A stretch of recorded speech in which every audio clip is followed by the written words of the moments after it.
سوال یہ ہے کہ اگر پیپلز پارٹی حکومت کا حصہ نہیں تو یہ الزامات وہ کس حیثیت سے لگا رہی ہے، اور اگر وہ حصہ ہے تو یہ شکایت کس سے کر رہے ہیں؟ کہیں ایسا تو نہیں کہ یہ ایک اندھیرے میں تیر والی سیاست ہے، یا شاید انوکھی مثال ہے کہ ہم حکومت میں تو ہیں مگر حکومت ہم میں نہیں؟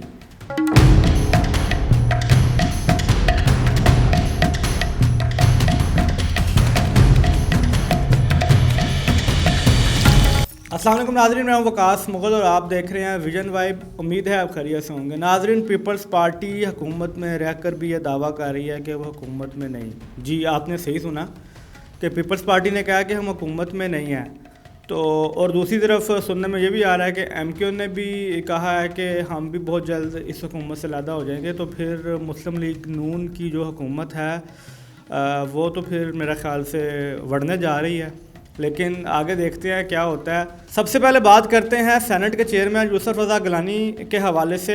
گیلانی صاحب نے کہا پیپلز پارٹی وفاقی کابینہ کا حصہ نہیں ہے اور آئندہ بھی نہیں ہوگی۔ انہوں نے کہا ہمیں مذاکرات پر یقین ہے اور تمام مسائل کا حل بات چیت کے ذریعے ہی ممکن ہے، لیکن سوال یہ ہے کہ اگر پیپلز پارٹی حکومت میں شامل نہیں ہے تو پھر ان کے وزراء کس کے ہیں؟ کیا یہ کوئی نیا سیاسی جادو ہے؟ ہم ساتھ ہیں مگر ساتھ نہیں ہیں، شاید یہ وہ جملہ ہے جو پیپلز پارٹی کے سیاسی فلسفے کی بہترین وضاحت کر سکتا ہے۔ اب بات کرتے ہیں پیپلز پارٹی کے ان تحفظات کو جنہیں لے کر پیپلز پارٹی مسلم لیگ نون کو آئین شکنی کے طعنے دے رہی ہے۔ مشترکہ مفادات کونسل کا اجلاس 90 دن کے اندر بلایا جانا ضروری تھا، لیکن ایسا نہ ہونے پر پیپلز پارٹی نے مسلم لیگ نون کو آئین سے کھلواڑ کرنے کا ذمہ دار ٹھہرا دیا۔ پیپلز پارٹی کی ترجمان شازیہ مری نے الزام لگایا کہ مسلم لیگ نون عوام پر مہنگی LNG کا بوجھ ڈال رہی ہے۔ سوال یہ ہے کہ اگر پیپلز پارٹی حکومت کا حصہ نہیں تو یہ الزامات وہ کس حیثیت سے لگا رہی ہے، اور اگر وہ حصہ ہے تو یہ شکایت کس سے کر رہے ہیں؟ کہیں ایسا تو نہیں کہ یہ ایک اندھیرے میں تیر والی سیاست ہے، یا شاید انوکھی مثال ہے کہ ہم حکومت میں تو ہیں مگر حکومت ہم میں نہیں؟ گیس بحران پر پیپلز پارٹی نے حکومت کو آڑے ہاتھوں لیا۔ ان کے سینئر رہنما نوید قمر نے کہا حکومت مہنگی LNG درآمد کر رہی ہے اور سستی گیس کی پیداوار میں کمی کی جا رہی ہے۔ وزیر پیٹرولیم مصدق ملک نے اس کا ذمہ دار نگران حکومت پر ڈال دیا۔ یہاں پر کچھ سوالات جنم لیتے ہیں کہ اگر پیپلز پارٹی حکومت کا حصہ نہیں تو ان کے وزراء کس کے ساتھ کھڑے ہیں؟ اگر حکومت اور اپوزیشن مذاکرات سے مسائل حل کرنے پر متفق ہے تو پھر یہ تنازع ختم کیوں نہیں ہو رہا؟ اور کیا یہ نیا سیاسی رجحان ہے کہ ہر کوئی حکومت میں ہو کر بھی اپوزیشن کا کردار ادا کرنا چاہتا ہے؟ پاکستان سیاست کی یہی خوبصورتی ہے کہ یہاں پہ کچھ بھی واضح نہیں۔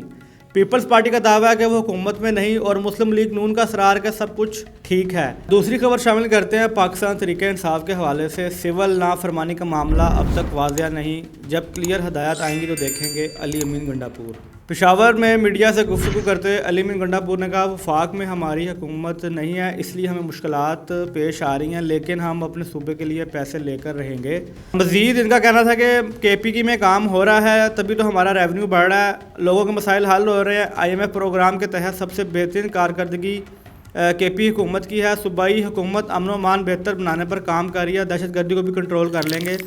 دہشت گردی کے خلاف جنگ میں فورسز قربانیاں دے رہی ہیں۔ ایک سوال کے جواب میں وزیر اعلیٰ کا کہنا تھا جب بھی کوئی تحریک چلتی ہے تو KP فرنٹ لائن پر ہوتا ہے۔ سول نافرمانی کا اعلان میں نے نہیں، بانی PTI عمران خان نے کیا۔ تحریک سے متعلق بانی PTI جو فیصلہ کریں گے اس پر عمل کریں گے، لیکن اب تک سول نافرمانی کا معاملہ واضح نہیں۔ جب کلیئر ہدایات آئیں گی تو دیکھیں گے۔ اب تک یہ واضح نہیں کہ سول نافرمانی کی تحریک کیسے چلے گی اور کتنے مرحلوں میں چلے گی اور اس کا آغاز کب ہوگا۔ تو ناظرین، آپ کا کیا خیال ہے، پیپلز پارٹی حکومت میں ہے یا نہیں؟ اور مسلم لیگ نون کا کہنا ہے کہ سب کچھ ٹھیک چل رہا ہے، اور دوسری طرف علی امین گنڈا پور نے سول نافرمانی سے بالکل ہی منہ پھیر لیا اور ان کا کہنا ہے کہ مجھے اس کا علم نہیں ہے، جبکہ جو بانی PTI فیصلہ کریں گے اس پر ہم عمل کریں گے۔ اپنی رائے کمنٹس باکس میں ضرور دیں۔ ملتا ہوں آپ سے اگلی ویڈیو میں۔ اللہ حافظ۔